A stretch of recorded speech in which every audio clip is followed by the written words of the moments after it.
This song was created using the N-Track Studio app.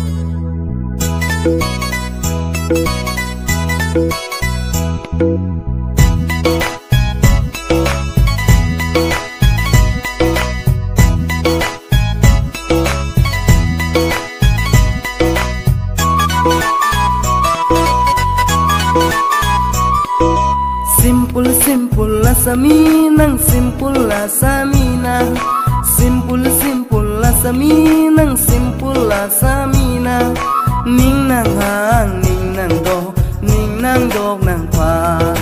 ning nang hang ning nang do ning nang dog nang pa ting ne u ne lo ne nang ra ji mu ma ting ne u ne lo ne nang ra ji mu ma so pir te ya long thek long le lang de nang ra ji mu mang ki me thek long le lang de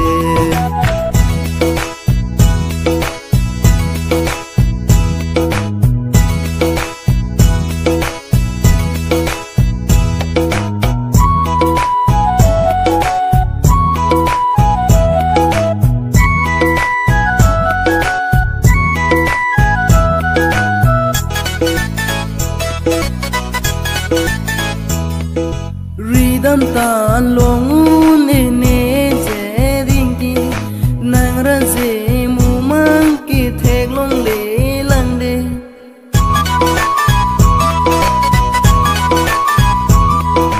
Ridam ta long ne ne je ding ki nang ra je mu mang ki thek long le lang de bang so pir the ya long thek long le lang de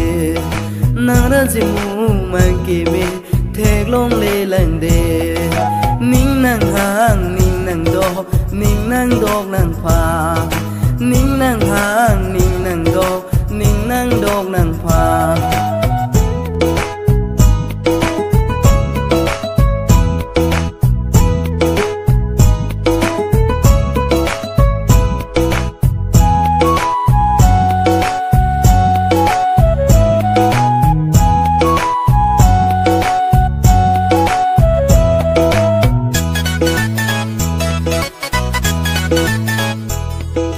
So min dar so pir the long ke nang no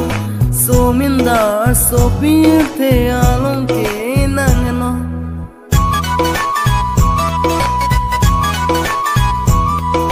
so min dar so pir the long ke nang no bang so pir the along thek long le lang de nang ra ji mu mang ke me thek long le lang de Simple simple la saminang simple la samina simple simple la saminang simple la samina ning nang hang ning nang do ning nang dog nang pha ning nang hang ning nang do ning nang dog nang pha ting ne u ne lo ne nang ra ji mu ma ting ne u ne lo ne nang ra ji mu ma bang so pir the ya long thek long le lang de nang ra ji mu mang ki me thek long le lang de ning nang hang ning nang do ning nang dog nang pha